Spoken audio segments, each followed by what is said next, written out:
নমস্কার। ভাবার্থ রত্নাকর শ্লোক সংখ্যা 19। আমরা শ্লোক সংখ্যা 18-এ পড়েছিলাম রবি এবং শুক্র যদি লগ্নে থাকে সেখানে বৃহস্পতির দৃষ্টি পড়লে শুক্র কেন্দ্রাধিপতি দোষ লেগে যায়, সেখানে শুক্র শুভ ফল দিতে পারে না। সেই সূত্র ধরেই আজকের কিন্তু পরবর্তী শ্লোক। আগের অধ্যায়টা যদি দেখে থাকেন, আগের ভিডিওটা ভাবার্থ রত্নাকরের শ্লোক সংখ্যা 18, তাহলে এটা বুঝতে কিন্তু অত্যন্ত সুবিধা হবে। যাদের মেষ লগ্ন তারা অবশ্যই ভিডিওটা দেখবেন, যাদের মেষ লগ্ন নয় তারাও অবশ্যই এই ভিডিওটা দেখবেন, কারণ অনেক কিছু আপনারাও নিজের লগ্নের সাথে রিলেট করতে পারবেন, নিজের গ্রহের সাথে রিলেট করতে পারবেন, অনেক কিছু বুঝতে পারবেন। ভিডিওটা সম্পূর্ণ দেখুন, স্কিপ করে কেটে কুটে দেখবেন না, অনেক কিছু মিস করে যেতে পারেন। কোনো একটা মূল্যবান কথা মাঝখানে হয়তো বলে দিলাম যেটা আপনি মিস করে গেলেন, যেটা আপনার হয়তো দরকার ছিল, যে কথাটা যেটা আপনি যেই খোঁজেছিলেন যে কথাটার, ঠিক আছে? সুতরাং সম্পূর্ণ ভিডিও দেখুন, দরকার হলে রিপিটেডলি দেখুন। আমার ভিডিও যারা প্রতিনিয়ত দেখে আসছেন, বিশেষ করে ক্রম অনুসারে দেখে আসছেন, তারা কিন্তু লাভবান হচ্ছেন, আনন্দ উপভোগ করতে পারছেন, এটুকু আমি বলতে পারি। আর যদি আপনি বই বা পুস্তক ব্যবহার করেন, তার সাথে আমার ভিডিও দেখেন, তাহলে তো আপনি পাকাপোক্ত হতে পারবেন, এটুকু বলতে পারি। যাই হোক, শ্লোকে চলে আসি। গুরুনা বিকশিত শুক্র যোগদানা ভবে ধ্রুবম। আগের অধ্যায়ে আমরা পড়েছিলাম যে বৃহস্পতি মানে শুক্র এবং রবি যদি লগ্নে থাকে, এবং শুক্র রবি যদি লগ্নে থাকে, সেক্ষেত্রে বৃহস্পতির দৃষ্টি যদি পড়ে, তাহলে শুক্র শুভ ফল প্রদ হয় না, শুক্র শুভ ফল দিতে পারে না, কারণ সেখানে কেন্দ্রাধিপতি দোষ লেগে যায়। এটা আমরা বিস্তারিত পড়েছিলাম, কেন, কি বৃত্তান্ত, কিভাবে হচ্ছে, সবকিছু আপনি ওই আগের ভিডিওটায় বুঝতে পারবেন।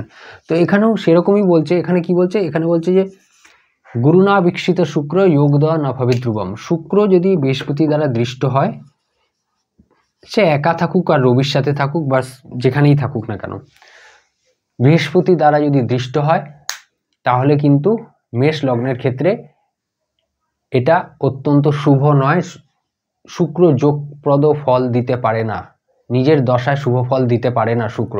এটাই বলেছে যে গুরুনা অবিকশিত শুক্র যোগ দেওয়া না ভবে ধ্রুবম। যদি শুক্র এখানে থাকতো, বৃহস্পতির দৃষ্টি এখান থেকে পড়ছে বা নবম দৃষ্টি এখান থেকে পড়ছে, তাহলে শুক্র কোনোভাবেই যোগপ্রদ ফল দিতে পারছে না, সেটাই বলেছে। এরপরে কি বলছে? গুরুনা বিকশিত সূর্য যোগদা ভবতি ধ্রুবম। যদি বৃহস্পতি দ্বারা রবি দৃষ্ট হয়, গুরুনা বিকশিত সূর্য যোগদা ভবতি ধ্রুবম, তো সেটা অত্যন্ত যোগপ্রদ ফল দেয়। কারণটা কি? কারণ এখানে শুক্রের যেমন কেন্দ্রাধিপতি দোষ লাগে, রবির তো কেন্দ্রাধিপতি দোষ লাগে না, রবি তো নৈসর্গিক রূপে অশুভ গ্রহ। তাহলে বৃহস্পতির দৃষ্টি যখনই, ধরুন রবি এখানে রয়েছে বা এখানে না থেকে এখানে রয়েছে বা এখানে রয়েছে, ধরুন এখানে রয়েছে, এখান থেকে বৃহস্পতি এখান থেকে দৃষ্টি দিচ্ছে রবির ওপর, বা এখানে রবি রয়েছে, বৃহস্পতি লগ্নে থেকে দৃষ্টি দিচ্ছে, বা অন্য কোনো জায়গা থেকে পঞ্চম, নবম বা সপ্তম দৃষ্টি দিচ্ছে, তাহলে রবি অত্যন্ত বলবান হয়ে যায়। কারণ মেষ লগ্নে রবি পঞ্চম স্থানের অধিপতি, ত্রিকোণ স্থানের অধিপতি। নৈসর্গিক রূপে তো অশুভ গ্রহ হলেও তাৎকালিকভাবে মেষ লগ্নের জন্য অত্যন্ত শুভ গ্রহ রবি। সেখানে বৃহস্পতির দৃষ্টি যদি পড়ে, আমরা জানি বৃহস্পতির দৃষ্টি কোনো ঘরে পড়লে বা কোনো ভাবে পড়লে বা কোনো গ্রহের ওপর পড়লে, সেই গ্রহ বা ভাব বলবান হয়ে যায়। কেন্দ্রাধিপতি দোষটা এক্সেপশনাল, ঠিক আছে? তো এখানে রবির ওপর যখনই দৃষ্টি পড়বে, রবি গ্রহ কিন্তু বলবান হয়ে যাবে, তার শুভত্ব বৃদ্ধি পাবে, অত্যন্ত যোগপ্রদ ফল দেবে রবির দশায়।